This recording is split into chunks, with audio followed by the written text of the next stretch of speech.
As part of our Black History programming and our theme, As the Journey Continues, we wanted to talk with educators about the landscape of education in Kansas City. Andrea Ellis, the library's Director of Strategic Learning, talked with Dr. Cokethea Hill. The two Lincoln Academy grads took a walk down memory lane while discussing education and the founding of Dr. Hill's organization, BLAQUEKC, which focuses on improving urban education on all levels. Let's take a look. And how are you? I mean, I know you're doing great things out there, but I'm doing okay. I'm excited. I have launched into entrepreneurship, and I feel like I'm excited and also like a little just trying to figure out every aspect of leading an organization as a staff of one. You know, it can be the learning curve can be steep, but I'm taking it day by day. Yeah, and I imagine the rewards could be also amazingly great, right? It's like, yes, I did this thing. Yes, the idea of like having something that is so abstract in your mind, right? And then you give it a little more thought. And for me, Black was a logo. So I had my logo like 2 years before I even had anything. I knew that I wanted it to be Black leaders focused on advocating for quality urban education. So I knew I had the name, then I had the logo. And I just am a person about manifestation or the law of attraction. Like if you visually can see it, then, you have something to like, reach for. And so I would print that little thing out and look at it. And I would say, oh no, it's not this time. My baby's starting school, or I just started a job. And it just came to a point where the universe was like, yeah, today now is it. Everything aligned. Oh, yeah. I'm so excited. I'm so excited. And I'm excited to hear more about kind of your perspective. So let's start with, if you could just tell me a little bit about your educational background, but not so much where you went to school, but how did it shape you? Yeah, my family, my parents were born, my mother was born in 1934, my father was born in 1938, and I'm the youngest of 8 kids. There's 6 boys and 2 girls, and there's 9 years between me and the next child, which is the baby boy. And so I joke with my siblings that I am the only one that was playing because my parents had me in their mid-40s.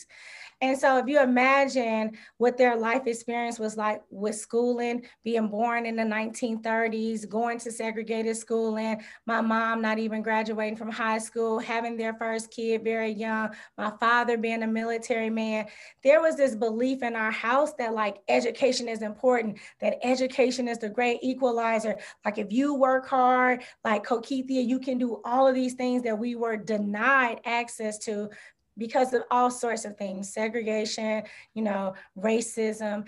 And so there was always, I can always remember, even though my parents, neither one of them went to college, my oldest brother graduated from Tuskegee, who is 25 years older than me, and he has a PhD, and I'm the youngest, and I have a PhD. And then in between, there's college and, military service. But I tell you, that, and I know this is gonna sound a little cliche because people who went to Lincoln, we are like, oh, we went to Lincoln College Preparatory Academy.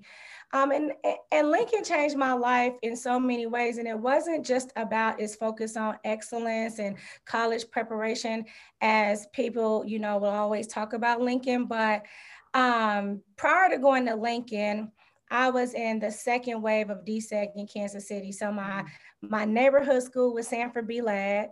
My brothers went to, James went to Central, Quintel went to Lincoln, and they would pick me up. I was on 34th and South Benton, which is not too far from Sanford B. Ladd, right? And I would ride my bike home. My brothers would walk me. Then at 3rd grade, I got bused to North Rock Creek Cordy, which is in Independence, when Independence was still part of the Kansas City, Missouri School District. And that was the first time I can remember feeling like other, indifferent, not seeing teachers that look like me.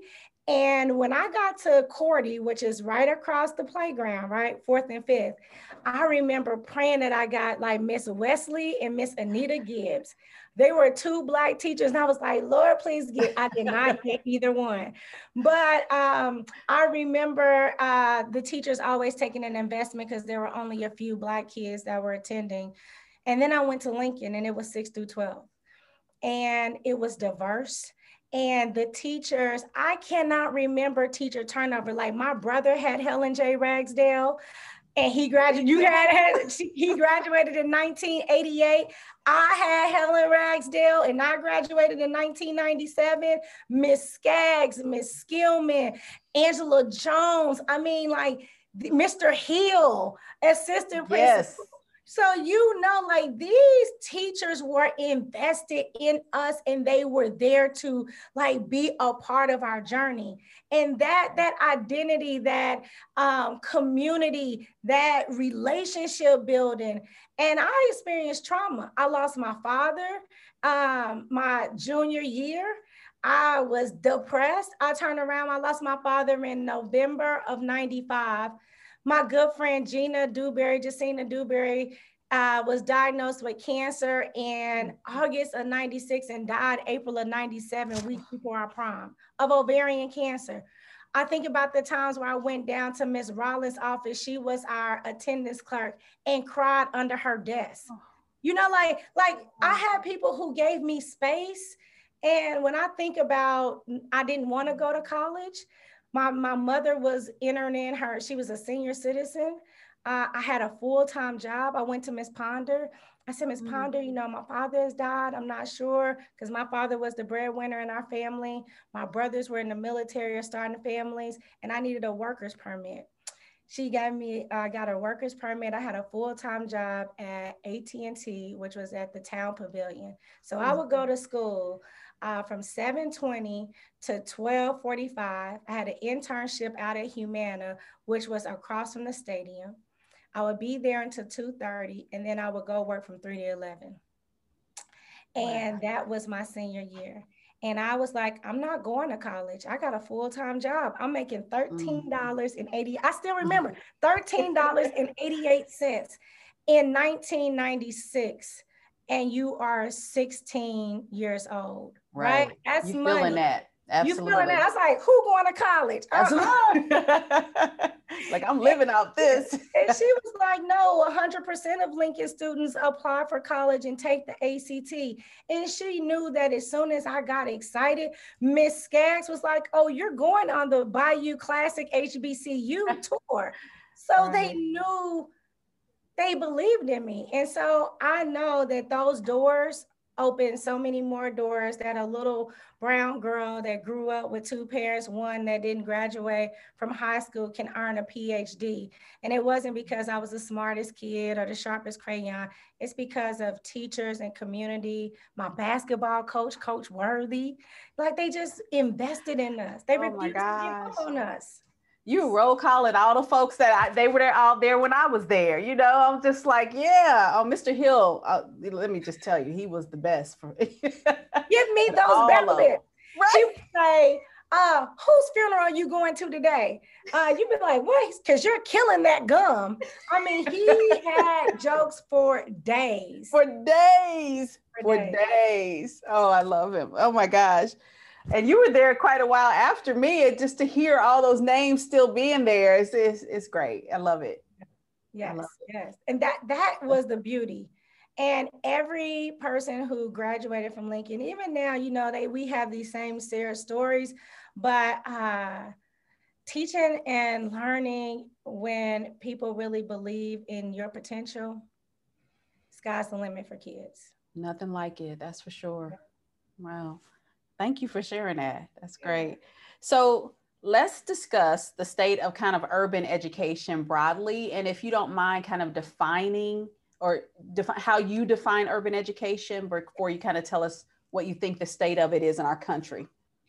Wow, such a big question. So typically when folks mention urban education, they're just talking about this method of schooling that takes place in like densely populated, often urban communities, right? And when you think about like the largest cities, you know, I think the National Center for Education Statistics says that like 80% of all of our students are non-white in the 20 largest urban school centers. So when you think about that, like the communities are diverse, but schooling in urban communities are not as diverse.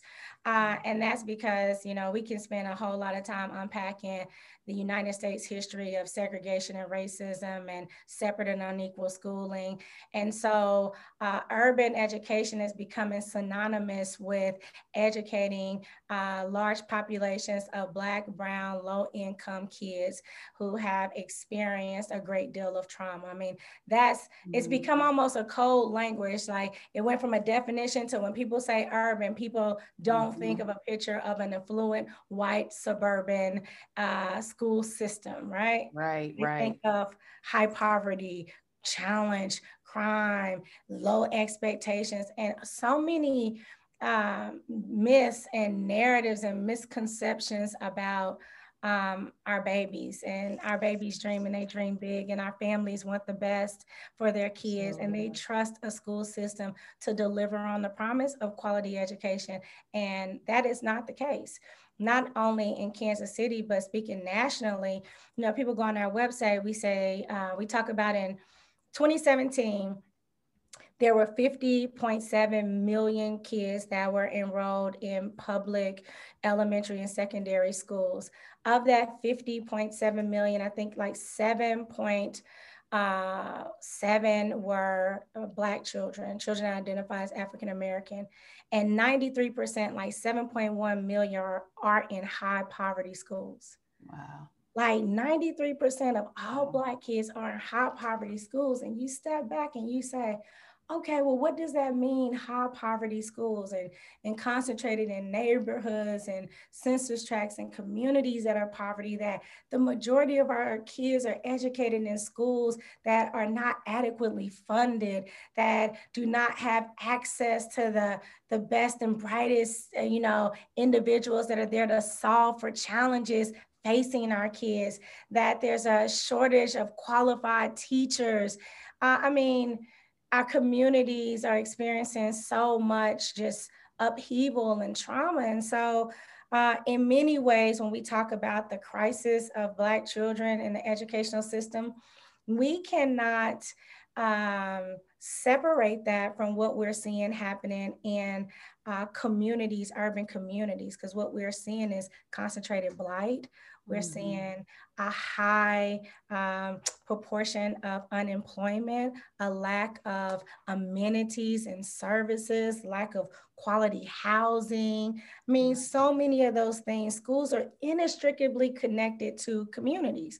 And well, it makes it hard too, Cokethea, just listening to your story about being in Kansas City and knowing I was here as well, knowing that that's not how I grew up. The community, I lived near Southeast High School. We had businesses over here and restaurants over here, and middle-class families where kids rode bikes up and down the street. You know what I mean? So it's not like we don't know what it should look like. That's right. That's right. And it's going to require other levers than education, right? To create viable and thriving communities. I say to people that I've had the opportunity to travel to a lot of places and have seen a lot of schools. And one of the things that surprisingly, but not really, is that you'll be hard pressed to find a system of high quality schools in disinvested, blighted communities. Will you find some great schools? Absolutely. But a system at scale of high performing, getting quality academic outcomes for those kids? Right. And you certainly don't see high quality schools writ large in communities that are disinvested and devastated by blight. We got to pull more levers in education, but certainly it is a compounding impact of poverty that really creates multiple hurdles that our kids have to jump through to succeed. Absolutely.